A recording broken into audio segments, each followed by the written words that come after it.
এক কৃষকের বাড়ির উঠানে ছিল একটি বেগুন গাছ। বেগুন গাছটির পাতা ঠোঁট দিয়ে সেলাই করে একটি টুন পাখি একটি সুন্দর বাসা বেঁধেছে। সেই বাসার ভিতরে তার ছোট ছোট তিনটি ছানা। ছানাগুলো উঠতেও পারে না, চোখ মেলতেও পারে না, সারাক্ষণ শুধু হা করে, চিউ চিউ করে। টুনটুনি পাখিটি তাদেরকে খাবার এনে খাওয়ায়। সেই কৃষকের একটি বিড়ালও ছিল। বিড়ালটি ছিল ভারী দুষ্ট। সে সারাক্ষণ চিন্তা করতো কিভাবে টুনটুনি ছানাদের খাবে। একদিন সে টুনটুনি বাসার কাছে এসে বলল, কি করিস টুনটুনি? সালাম মহারাজ। এটা শুনে বিড়ালটি ভারী খুশি হয়ে সেখান থেকে চলে গেল।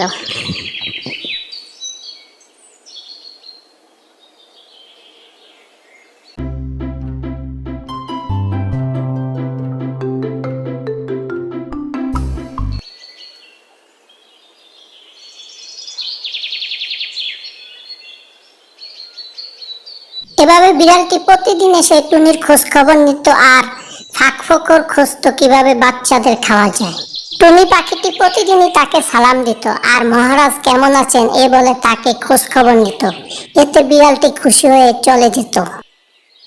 দেখতে দেখতে অনেক দিন কেটে যায়। টুনটুনির পাখিগুলো এখন অনেক বড় ও সুন্দর হয়েছে। তাদের পাখা গজিয়েছে। এখন তারা ফুরুত ফুরুত করছে। টুনটুনি পাখিটি খুশি হয়ে তাদেরকে বলল, ছানারা, তোমরা তো খুব বড় হয়েছে, এখন তোমরা উড়তে পারবে। হ্যাঁ মা, আমরা এখন উড়তে পারবো। তাহলে উড়ে ওই তাল গাছের উঁচু ডালে উঠো তো। ওহ সুন্দর, আমার ছানারা উড়তে পারে। এখন আর আমার ভয় নেই। এখন বিড়াল আসলে আমি ওকে ভালো করে শাসাবো। কি করো গো টুনি পাখি? এই তোকে বলতে হবে, পচা বিড়াল, দুষ্ট বিড়াল, যা তোকে একটা লাথি মারবো।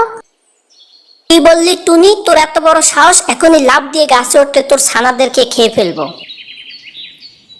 ওরে বাবা রে, কাটা কুটা বেঁধে গেল আমার গায়ে, আমি এখনই পালাই। এদিকে টুনি তার ছানাদের নিয়ে অন্য দেশের উদ্দেশ্যে রওনা দিল। বন্ধুরা, আমরা এই গল্প থেকে শিখলাম বুদ্ধি খাটিয়ে ধৈর্য ধরে বিপদের মোকাবেলা করতে হয়।